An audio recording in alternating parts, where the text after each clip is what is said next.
Colonel Rebecca Martinez had been tracking the pattern for 3 years, but it wasn't until the pandemic hit that she finally understood what she was looking at. The data was there in the military archives going back decades. Spikes in UFO sightings during World War II. Massive increases during the Cuban Missile Crisis. Clusters of reports during every major conflict, every natural disaster, every moment when humanity teetered on the edge of collapse. They only came when we were breaking. She sat in her office at Peterson Space Force Base, surrounded by classified reports that painted an impossible picture. During the darkest days of COVID, when morgues overflowed and hospitals ran out of ventilators, the sightings had tripled. Not just from random civilians, but from military pilots, commercial aircraft crews, satellite imagery. Objects that moved in ways that violated every law of physics, hovering over ICU wards, circling vaccine distribution centers, appearing in restricted airspace above biosafety laboratories. Her phone buzzed. Another report. This time from a Navy destroyer in the South China Sea. Multiple craft observed during a tense standoff between American and Chinese forces. The objects had positioned themselves directly between the two fleets, remaining there for 6 hours before vanishing. Neither side had fired a shot. Rebecca pulled up the historical data again. July 1945. Weeks before Hiroshima. UFO reports near Los Alamos increased by 400%. October 1962. The 13 days of the Cuban Missile Crisis. Sightings near nuclear facilities worldwide reached levels never recorded before or since. April 1986. Chernobyl. Witnesses reported strange lights over the reactor in the hours before the explosion and hovering in the radioactive plume for days afterward. Someone knocked on her door. It was Dr. Sarah Chun, the astrophysicist they brought in to consult on the phenomenon. She looked like she hadn't slept in days. "You need to see this," Sarah said, sliding a tablet across the desk. "It's from the James Webb Telescope. They've been tracking an anomaly in high orbit for the past 6 months. The imagery is classified, but I managed to get clearance." Rebecca looked at the screen. At first it seemed like nothing, just the black of space dotted with stars. Then Sarah zoomed in and Rebecca saw it. A structure. Massive, geometric, and utterly impossible. It wasn't reflecting light, exactly.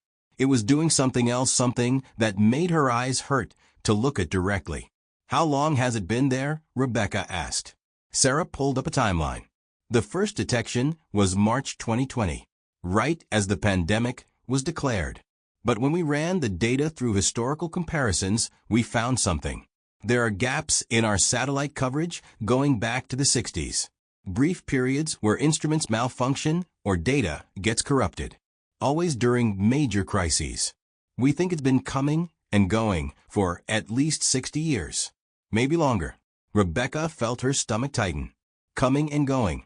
Like someone checking in on an experiment. Her career had been built on maintaining operational security, on protecting classified information, on keeping the public calm. But sitting here looking at that image, she wondered if the greatest lie wasn't what they were hiding, but why. The next morning Rebecca was summoned to a briefing at an undisclosed location. She found herself in a conference room with representatives from a dozen countries. American, Russian, Chinese, European. People who normally couldn't agree on anything, sitting around the same table looking at the same data. The man who ran the meeting introduced himself only as director. He was older, maybe 70, with the kind of face that had seen too much. "You all know why you're here," he began. "The phenomenon has been documented since at least 1947. Every major institution, every government with space capability has been tracking it independently. 3 months ago, we decided it was time to share information. What we've learned is disturbing." He pulled up a presentation, graph after graph showing the correlation. War, disease, environmental catastrophe, economic collapse. Every spike in human suffering corresponded to a spike in sightings. But there was something else. In several cases, the presence of the objects seemed to correlate with de-escalation. Nuclear weapons that mysteriously malfunctioned during launch sequences. computer systems at military installations going offline at critical moments. Disasters that should have been worse somehow being contained. Are they helping us? Someone asked. The director shook his head. We don't know. The pattern could support multiple interpretations. They could be studying us, documenting our behavior under stress for scientific purposes. They could be intervening, preventing us from destroying ourselves. Or he paused, and the silence that followed was heavy, or they could be waiting, watching to see if we pass some kind of test. And if we fail, if we finally push ourselves past the point of no recovery, they either help or they don't. Rebecca spoke up. What about communication? Have we tried to make contact? Constantly, the director replied. Every known method. Radio signals, laser pulses, mathematical sequences. We even tried launching probes toward the structure in high orbit. They ignore everything. It's like we're invisible to them. Or irrelevant. A Russian general leaned forward. Then perhaps the question is not what they want, but what they are waiting for. These beings, if that is what they are, they appear when we are weak, when we fight, when we suffer. Either they feed on such things, or they are testing whether we can overcome them. Rebecca thought about that. A test. Humanity spread across the globe, divided by borders, religions, ideologies. Capable of incredible compassion and unspeakable cruelty. Building weapons that could end all life, while simultaneously searching for cures to diseases, discovering the fundamental nature of reality, while poisoning the planet that gave them birth. What kind of species would watch that and not intervene? The kind that knows intervention would invalidate the results, Sarah said quietly. If they're testing whether we can survive ourselves, whether we can evolve past our worst instincts, then helping us would defeat the purpose. We'd never know if we could actually do it. Or, Rebecca added, the kind that has seen this before, with other species, and knows how it ends. The room fell silent. Over the next weeks, Rebecca became obsessed with the data. She cross-referenced every major event in human history with sighting reports. The pattern held. The Black Death. Increased sightings reported in medieval records of lights in the sky. The 30 Years' War. Strange phenomena documented by scholars across Europe. The Spanish flu. Unexplained aerial objects seen by soldiers and civilians alike. They had always been watching.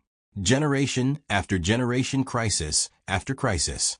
Humanity stumbling forward, bleeding and divided, while something vast and unknowable observed from the dark.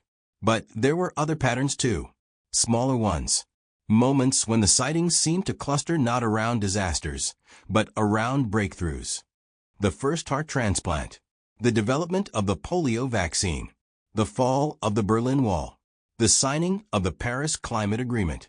As if whoever they were documenting both our failures and our triumphs. Rebecca found herself in her backyard late one night, staring up at the stars. Somewhere up there, the structure hung in orbit. Watching. Always watching.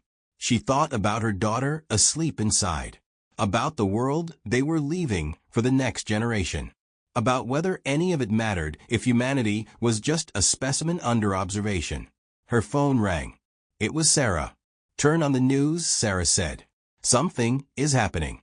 Rebecca ran inside and switched on the television. Breaking news. Multiple nuclear facilities across 3 continents had experienced simultaneous malfunctions. Launch systems offline. Command and control disrupted. It had happened during what analysts were calling the most dangerous geopolitical crisis since the Cold War. 2 nations on the brink of nuclear exchange suddenly unable to fire. And above every affected facility, witnesses reported the same thing. Silent objects in the sky. Hovering. Watching. They're intervening, Sarah whispered over the phone. They're actually intervening. Or Rebecca replied, watching the footage of panicked military officials scrambling to explain the malfunctions they're documenting. Recording our final exam. The crisis de-escalated within hours. Cooler heads prevailed. Diplomacy triumphed over destruction. Humanity stepped back from the edge once again. But Rebecca couldn't shake the feeling that it had been close. Too close. and that somewhere in the dark the Watchers had taken note, had recorded everything, had added it to whatever vast database they maintained about species that built weapons capable of ending their own existence. She wondered how many other civilizations they had watched, how many had passed the test, and how many had failed. Whether the objects that appeared during humanity's darkest hours were guardian angels, or simply cosmic coroners documenting the death of another foolish species. A week later the structure, in high orbit, vanished. One moment it was there on every telescope and sensor. The next it was gone, as if it had never existed. The sightings dropped back to background levels. The world returned to its normal chaos of politics and economics, and all the small crises that didn't threaten extinction. Rebecca sat in her office, staring at the empty space where the object had been. She thought about writing a report about documenting everything they'd learned. But what would she say? That humanity was being watched by something vast and inscrutable? That we only seemed to matter when we were suffering or on the verge of destroying ourselves? That our entire history might be nothing more than data points in some cosmic study? Sarah appeared in her doorway. "Do you think they'll come back?" she asked. Rebecca nodded. "When we need them. Or when they need to see if we finally got it right."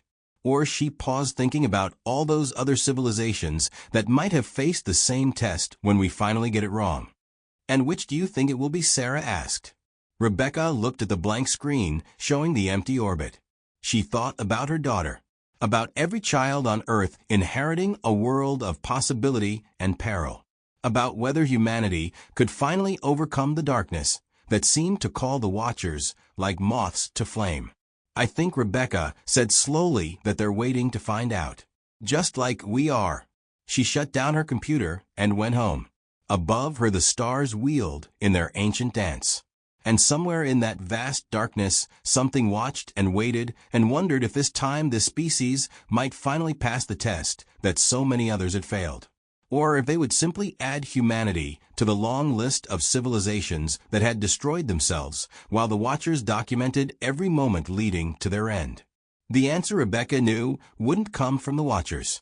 It would come from humanity itself. From every choice, every crisis, every moment when they stood at the edge and had to decide whether to step back or jump forward into oblivion. The Watchers would be there either way, recording everything, waiting to see how the story ended.